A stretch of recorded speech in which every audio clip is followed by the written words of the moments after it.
Hello everyone and welcome to another video. So last time for the Huntress model we finished the skin. Now we're going to move on to pretty much every other detail on the model. Since this model is largely comprised of skin tone, I thought that warranted an entire video to itself, but everything else I think can neatly be done under one video.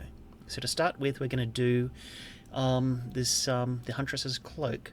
Now, I'm not going to deviate too much from the cover art on the box, so I'm going to aim for a blue. But of course, to start with, we need to do some base coating. So this will take 2 base coats, given time to dry. So let's skip through it, shall we?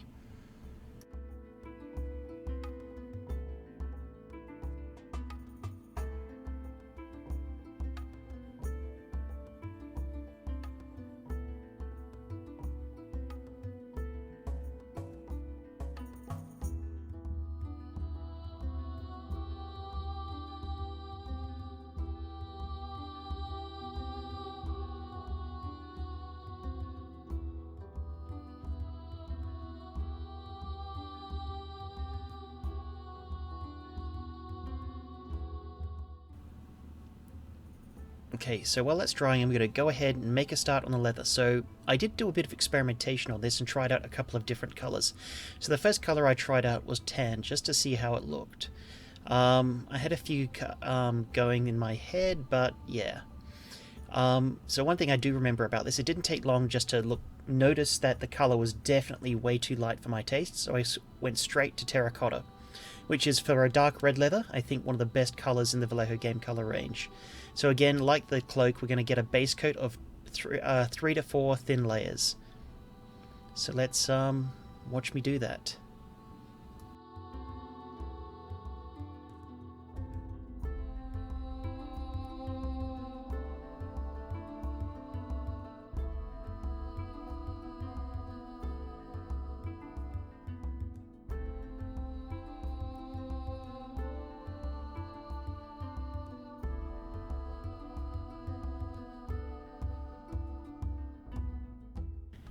So this is pretty fiddly work.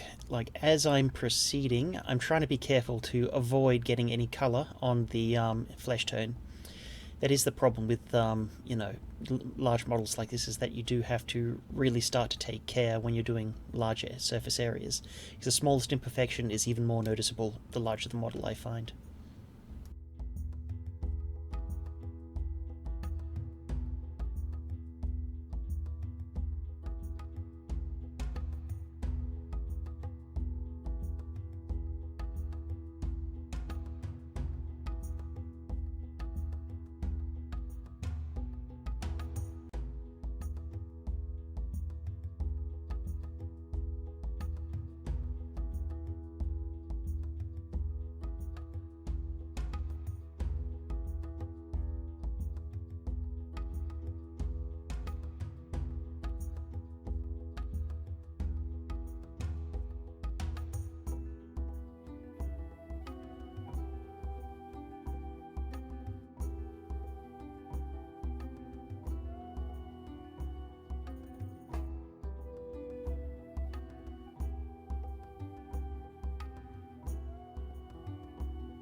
Okay, so now we're mostly done with our base coating for our 2 other major colours of the model, so let's work on shading the cloak. So no washes or anything simple here. I'm going to rely purely on mixing colour just to get it happening. So to do this, I just mostly stuck with the blues which come with the Vallejo game colour range, and I'm going to gradually work it down from mid to dark, then dark to light. And I'll try. As I recall, I employed a bunch of old techniques that I, learned and adapted somewhat to this particular model. And notably, just a slight variant on 2-brush blending.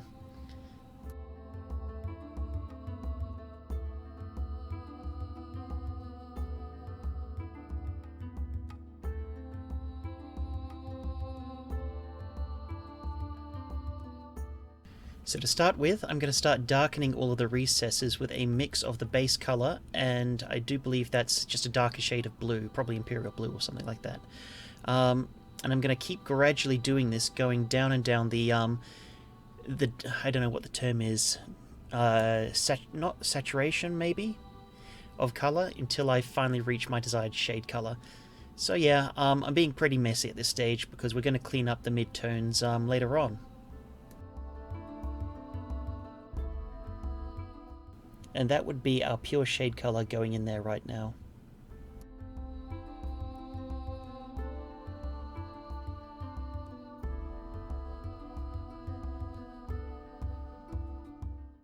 So I decided to take the shade color down a bit more just to get even more contrast. So I grabbed an even darker blue to try and layer in.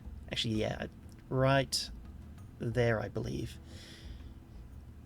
Yeah, that's the unfortunate thing about, well, it's probably the least offensive bottle design. At least you can just unclog it by sticking a pin down the middle. Anyway, compared to the GW ones, which just build up gunk on the rims. But anyway, that's a minor complaint.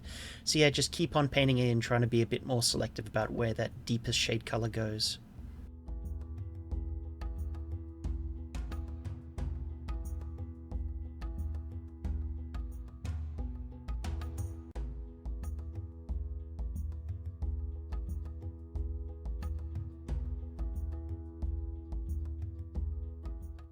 Alright, now I'm trying to re-establish the base color just by being fairly liberal with the mid-tone and just reapplying it where I think it should be blended with the shade color. So that means just, you know, applying it over where the shade spilled over and try and use that to take advantage of that and try and work that transition from dark to light, or dark to mid rather. So yeah, just keep on, like, in a way it's kind of like how I paint with the flesh. I just wheedle away at the color until I finally get the transition that I'm after.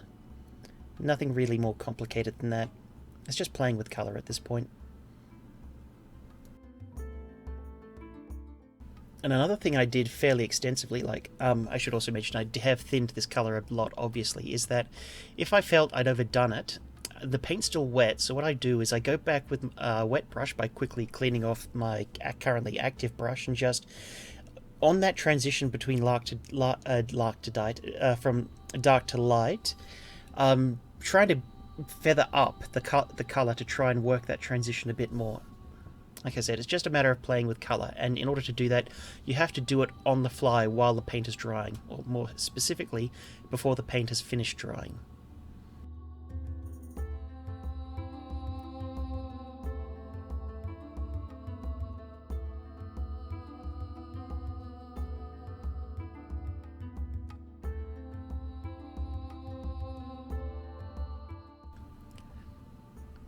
Okay, now this is the technique which I mentioned previously. So what I'm doing is I'm trying to start highlighting the very edges of the cloak, and since this is a large miniature, the surfaces are broad and flat, we need to get that transition happening a lot more subtly. So what I'm doing here is a sort of a variant of two-brush blending. It's I've got two brushes in hand. One of them has the color on and the other one's a wet brush. So what happens is the color goes on with the initial brush, and then I use the wet brush to push down into the color and sort of smear it up in the direction of the highlight. Now what the way I was taught two-brush blending is you're meant to smear it down into the color, then smear it back up. The particular thing is that doesn't work so well with Vallejo game color, so I just smear it down and try and use that residue to get that gradual transition going. And I gradually repeat the step, building up the amount of my highlight color in the patch, which I basically feather into, to try and get that transition, this time from the mid-tone to the highlight color. And we're not really going to do edge highlighting at this stage. That comes much later, once we've once I feel like I've worked up the color transition enough on this cloak. Now, with these large flat surfaces, especially on the larger models, you need to work them a little harder in order to make them look better. That's the one disadvantage of, that's the difficulty of painting larger models.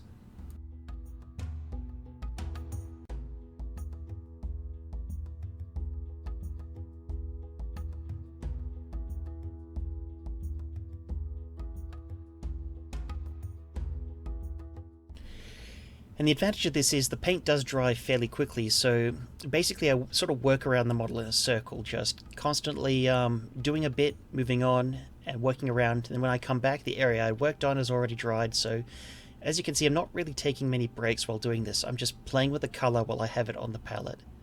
And yeah, getting a result, well, working it until I get a result which I like. Which is kind of, I think in a way it's the ideal like space to get in when attempting to do something a lot more, I don't know, artistic and less like rote like army painting. But anyway.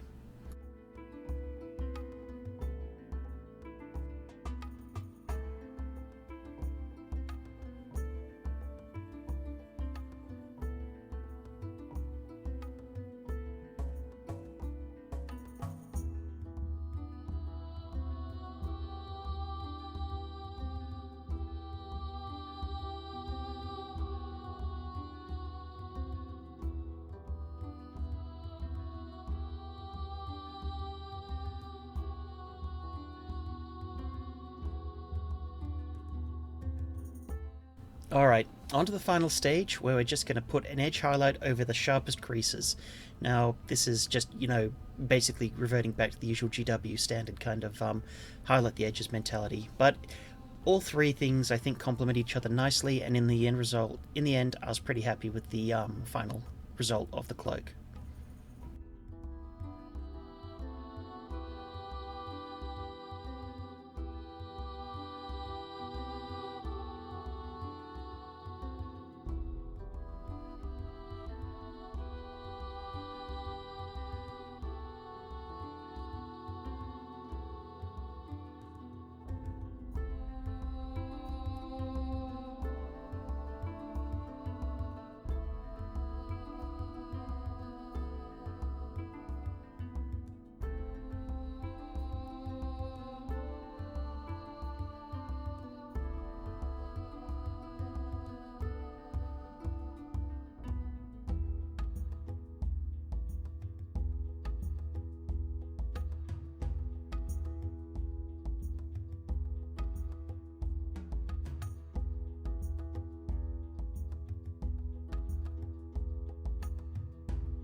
And for the scabbard, I'm not doing anything fancy. I'm just going to paint on, I do believe that's charred brown to get that, very dark leather look going. And I'll shade it with a bit of black later on, but that's not particularly interesting.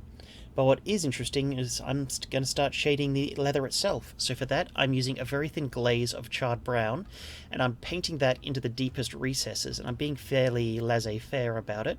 Just getting that colour in, not particularly worrying at this stage if I spill over to where the midtones should be. I'll fix that up at a later stage. The idea is to try and darken down that leather, or at very least darken the shade parts, and then we can start working our way back up to the midtone and the highlight once we feel we're ready. But since I find, pardon me, since at this stage I also work in a little bit of glaze medium, this stage often takes a bit of time to dry, so I like to do it like in a fairly messy manner and just fix it up later on. At least that's my new method with painting with hand mixed shades with glaze medium. Alright, so as I mentioned before, now that our shade is down and dry on the leather, we are re-establishing the midtones with our terracotta colour. So it's just a matter of using your eyes, going back and, well, of course use your eyes. Oh, of course I just put on a bit of black shade on the sword there. And yeah, get our colour going. What am I even doing? That's the thing about these sorts of projects, is that I often spend a lot of time just staring at the model just to figure out what to do and having a think about it. It's definitely slower going than a batch project, but you're aiming for a different result, so it's just part of the process, I find.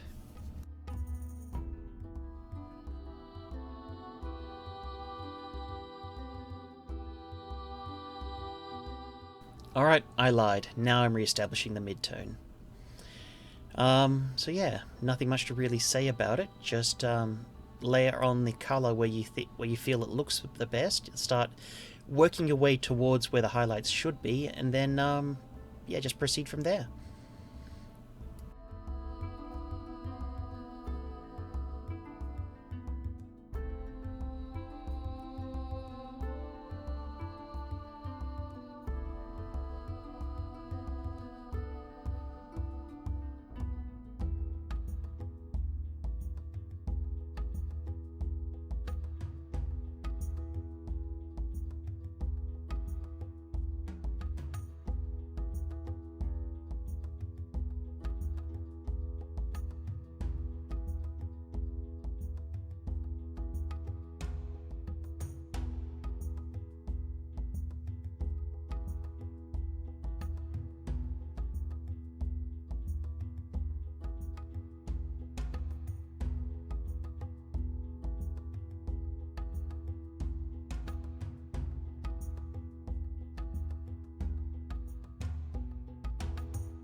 Alright, now I'm working on the highlights, so as usual, build them up slightly. The colour I'm using is terracotta to tan, so basically my original intended like base colour has become my highlight colour, and honestly, it does pretty well in that role. So same deal as, everything except for a larger model you really have to work on that transition a lot more gradually, so I often do a first highlight with a mix of the mid-tone and the highlight, and then a final highlight on the real extremities of the model. Just, try and graduate that transition a bit more as much as possible. Thankfully though, like most highlighting, it seems intimidating, but it's actually not that hard once you actually start doing it. It's not as intensive as many of the other steps, which is weirdly a relief, I find.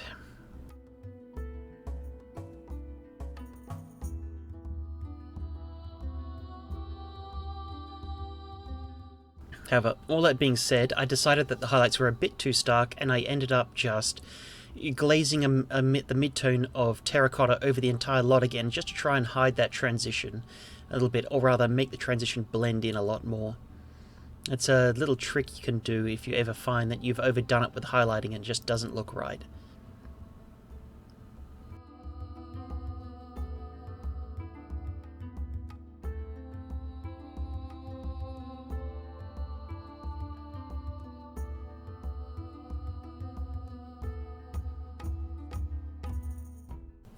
Alright, so for the most part I skipped over describing how I painted the flesh on the head because I probably should have done that in the previous video, and I didn't feel it was relevant, but the decapitated neck stump, I love saying phrases like that, is something which does deserve a little comment.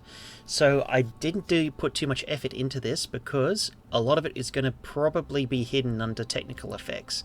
I just want enough to give an impression. So to start with, I just got some basic red down on it, and I also painted the white bone of like the spinal column. Well, all those are wonderful things to say. They just feel very visceral. Anyway, moving on.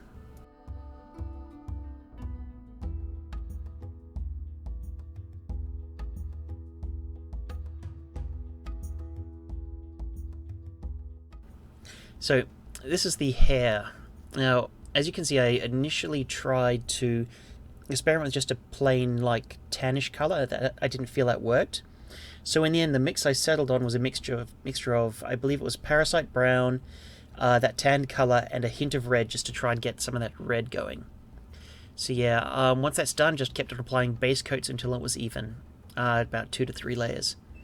I won't focus on the decapitated head because I just did that hair colour, the basic charred brown, and I think it's the weakest part of the model, so I don't feel it's worth mentioning.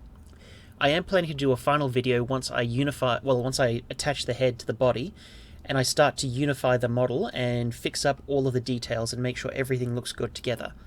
I'll try and address how bad the head looks in that time. I may even repaint it. I don't know yet.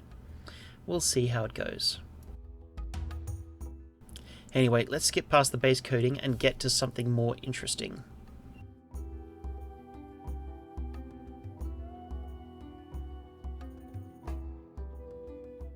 So, I made a mistake and completely forgot to actually record myself shading the hair of the model.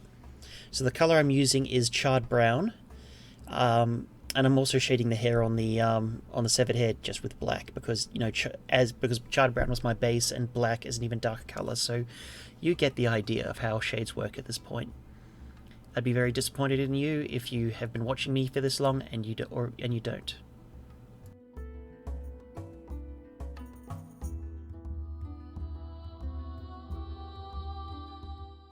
So once the glazes are dry, I'm going to go back in with my base colour and start relayering the hair just to start getting those details popping. So yeah, nothing too fancy. And also what I'm going to do is I'm going to gradually mix in just the tan as the highlight to start trying to get the highlights on the hair. And again, remember with highlighting hair, you want to focus on the roots and the tips. Those are where the hair thins, so to speak, and the colour becomes a lot more saturated. Pardon me.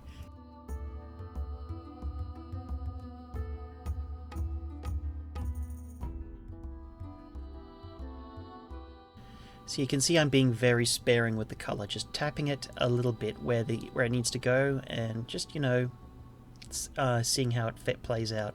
Now, one thing I will mention is that for subsequent steps, I actually didn't notice there's a mold vent right where her, I think it's the cowlick. I honestly don't know. Sort of with the baldish spot, where the hair sort of fans out from. Anyway, there's actually a mold vent which I forgot to clean up. I initially thought you turn that into a piece of jewelry or something, but I didn't like the look of it. So way after I finished this, I went back in with my micro engraver and sort of carved it out into a hair strand. It looks okay, but it's going to need some fixing up in the very final detailing stage. We'll just see how that turns out later on. But yep, still working on those highlights, just really emphasizing the brightness towards the very end of the hair threads, I suppose.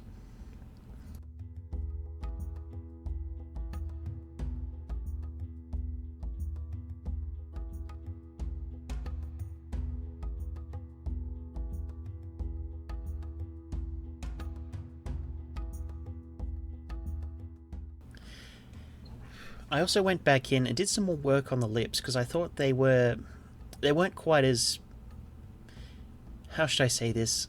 Obviously not realistic. Because if this was a real barbarian, she wouldn't be wearing her chainmail bikini. She wouldn't be mostly naked in what is presumably a very, very cold, like tundra type climate. She would be wearing furs and have more practical weapons, and definitely wouldn't be wearing makeup. Well, actually, I suppose wearing makeup's probably the most likely out of all the things that would necessarily be available and practical. But anyway, that's besides the point. That's just a long-winded way of saying I glazed some violet to her lips to make it look like she's wearing makeup. That's all.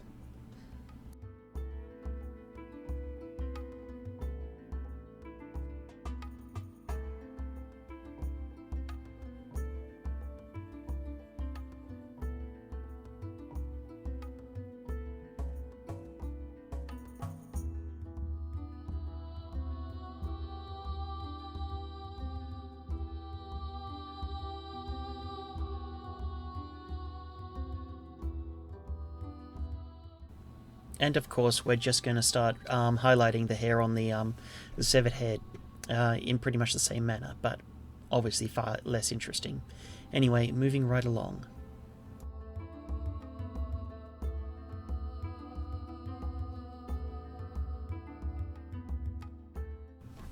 Okay, entering the home stretch now. So for the axe handle, I just used a wood color. I think it's a some sort of leather brown. I honestly don't remember. I'm sorry. Yeah, I think it was just leather brown. Anyway, so obviously established some base coats and then started to do some more patchy highlights to represent wood grain as best I can at any rate. It's still something I'm not particularly good at. Of course, obviously, Vallejo game color tends to go on fairly thin, so this has to be done in many coats.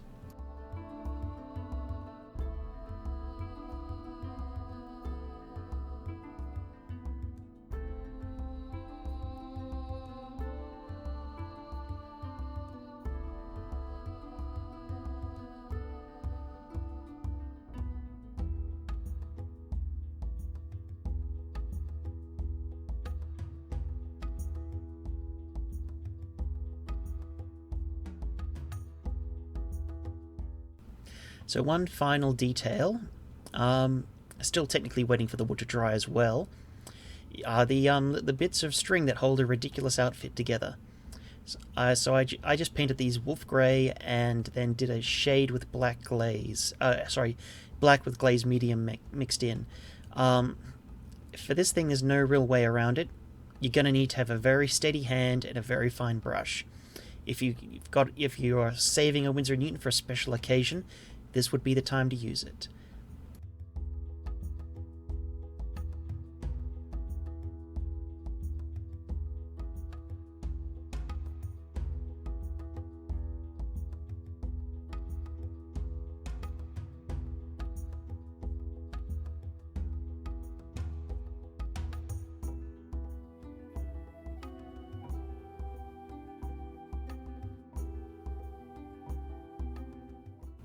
Okay, as I mentioned, this is the glazing stage, just basically black paint with the glaze medium, keep on adding water until I feel it's sufficiently thin, and then, now this is the part where you really want to be precise with your application, and use only a small amount of glaze, and try and paint along the edge, on the edge between the flesh and the string.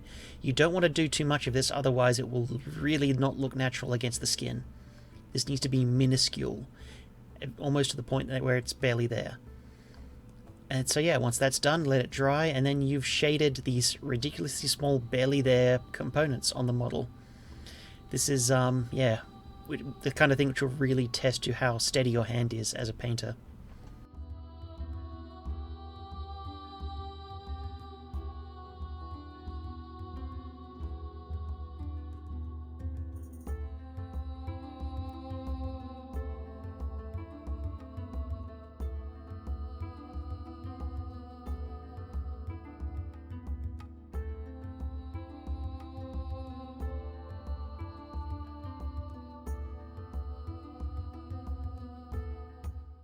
Alright, so once that's dry, I just skip straight to the highlighting. Well, I did two highlights actually. The first one was a slightly lighter tone of grey, just to re-establish the highest, the sharpest, well, the majority of the colour of the model. And again, you really want to use the edge of the brush, you want to use your smaller brush, as small as you can get away with. And, yeah, just try and get that line on. Just be careful with it, take your time.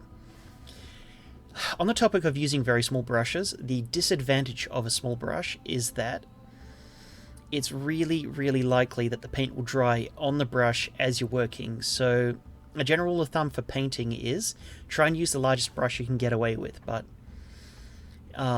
yeah, that's often pretty hard considering that not everybody has access to a Winsor & Newton, and you can only really do these sorts of extreme levels of detail with like a decent brush. There is a point that skill just doesn't cut it, and equipment does seriously make the difference. But then again, after looking at what James Wapple does with a pack of $2 art store brushes, what the hell do I know?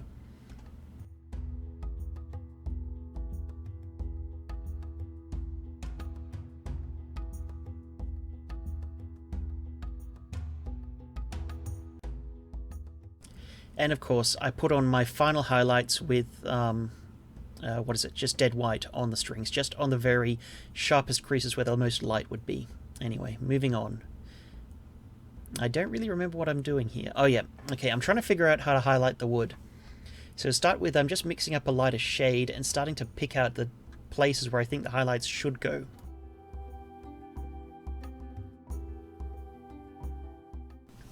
And I'm also just trying to be patchy and paint spots of this going up the wooden shaft of the axe, just to try and give the impression of wood grain, but of course that is extremely hard for a very narrow round surface such as on the axe handle. So you can see I'm sort of making sort of like tapping and irregular motions along the surface as I try to paint it, just to get that color occurring at sort of random to semi-random spots. And now I'll further increase the highlights by adding in some pure bone white to the previous mix, and just starting to gradually introduce a few more lighter spots along both the axe handle and on the sharpest edges.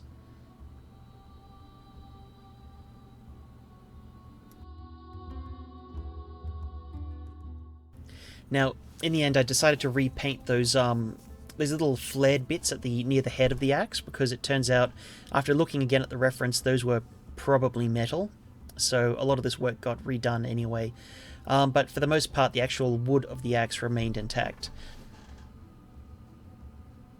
And of course, once the highlighting is done, I felt that some of the highlights were a little too stark, so I used some glaze medium to create a glaze or a wash, and worked it until I got it thin enough, and then I used that to sort of try and unify the highlights and the mid-tone together.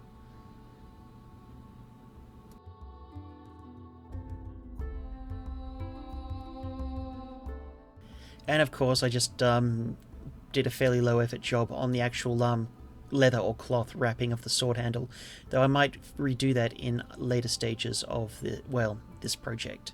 Who knows?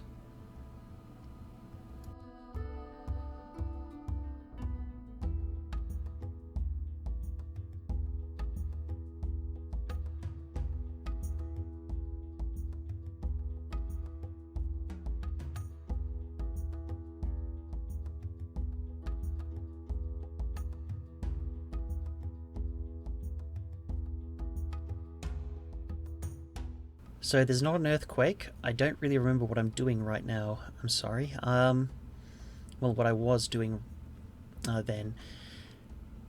Let's just skip forward and see what happens, shall we?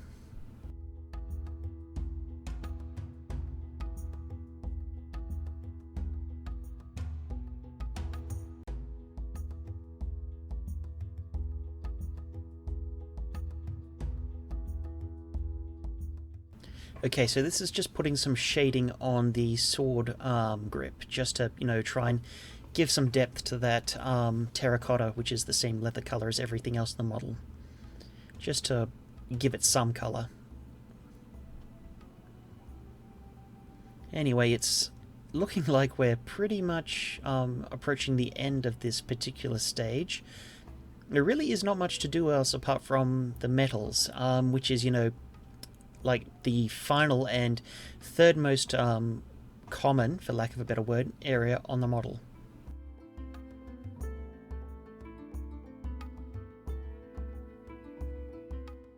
Anyway, that's pretty much it for this stage. Stay tuned for my next video, which will be on how I did the metallics, which is something I'm not very good at. Peace out.